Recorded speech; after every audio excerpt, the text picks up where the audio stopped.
Gravando! Eu nunca pensei em um dia fazer filmes ganhando premiação fora do país. Tudo porque eu não esperei a câmera perfeita ou o filme perfeito. Tem obras que levam uma vida inteira pra gente fazer. E tem histórias que nascem de forma muito rápida, nascem do encontro com pessoas. Comecei no teatro com 9 anos de idade, então criei minha primeira companhia de teatro na minha cidade, em Potengi. Comecei com 3 amigos, né, e depois a gente foi desenvolvendo e eu me dei conta que eu tinha um grupo de teatro que tinha 100 pessoas. Eu estava procurando o nome. E aí veio Catingueira, né, muito forte aqui na nossa região, e Flor. Então era Flor da Catingueira. E aí uma senhora que gostava muito da gente começou a fazer propaganda para as amigas. É Fulô, Fulô, porque ela não falava Flor. Era Fulô. Aí eu disse, então é Fulô mesmo. E nasceu essa vontade de talvez pegar as peças de teatro e transformar em filmes, por que não? E aí nasce dessa vontade de eternizar histórias que são importantes não só para mim, mas para as pessoas, para a comunidade. Todos os filmes que a gente produz é sempre uma história de alguém falou alguma coisa e aí desperta aquela vontade de você querer contar essa história através do audiovisual. Saí do Potengi para fazer faculdade e me mudei pro Crato. E aí encontro Jailda Oliveira, fazia o mesmo trabalho que eu fazia em Potengi, mas fazia em Milagres. E eu sempre quis que a Fulô, ela expandisse. E Jailda tinha o mesmo sonho. Então a gente se junta para produzir. Desse encontro, ele me apresenta o Alisson Flor. Então a Flor Filmes, ela nasce dessa união.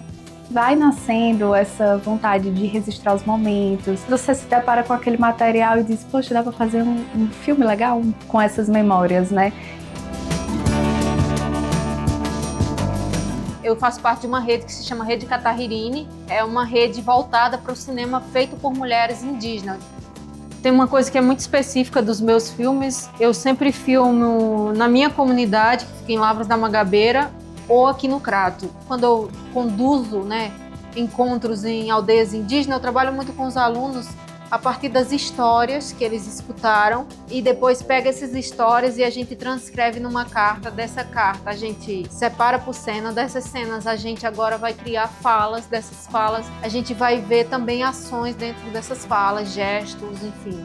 Como eu conduzo o processo enquanto professora é muito parecido às vezes com uma forma como eu conduzo como diretora. Não é vou fazer um documentário indígena, não é sobre isso. É a necessidade a partir da realidade. A linguagem artística, seja o cinema, a performance, vejo como campos de fazer justiça. Se não nos escutaram, então vão escutar os nossos mundos a partir de uma produção de uma obra de arte.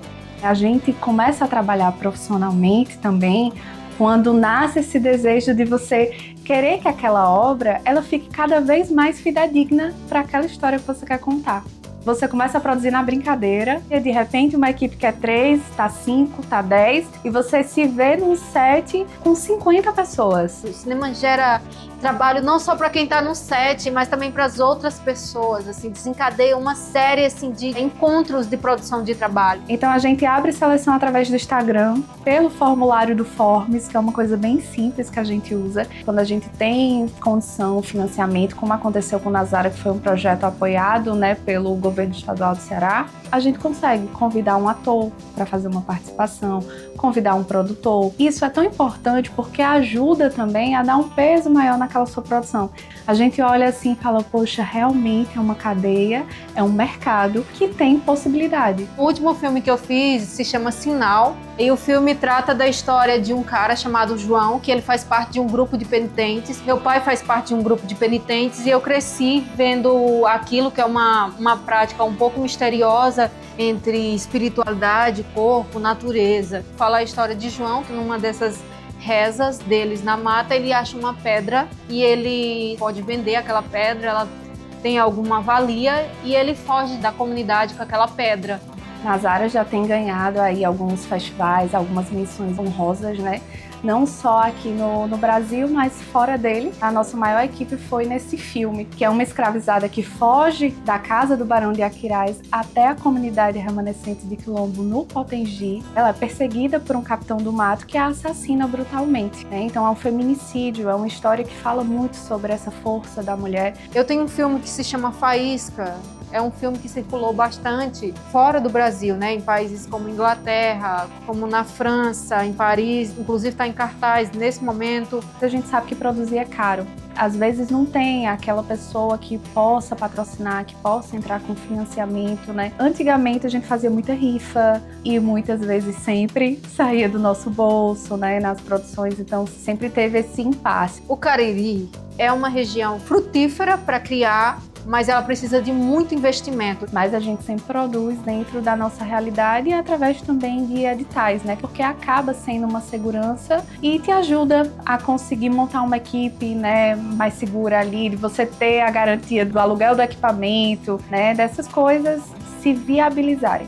Nos últimos anos, devido às políticas de acesso, devido às aproximações tecnológicas, tem aumentado esse contato e essa desenvoltura da linguagem cinematográfica na região. As pessoas falam, né, que o Cariri é terra encantada. E eu acho que só quem chega aqui, quem mora aqui, quem tem esse olhar pelo Cariri é que sabe que isso é de fato verdade. Quantas produções e quantas coisas a gente não já tem levando esse olhar do Cariri para fora. Mas eu sempre acho muito mais bonito quando é alguém do Cariri produzindo. O olhar é diferente. O cinema pode te apresentar um mundo que você nunca pensou em conhecer. Através de um filme, você pode conhecer uma outra realidade. O Miguel Nader, ele tem uma fala que eu acho fantástica. Aí ele, olha, eu venho pra cá com o maior orgulho do mundo, porque quando eu chego aqui, eu faço cinema na mais pura essência, porque você vê várias pessoas produzindo e, mais ainda, tendo orgulho de contar suas próprias histórias.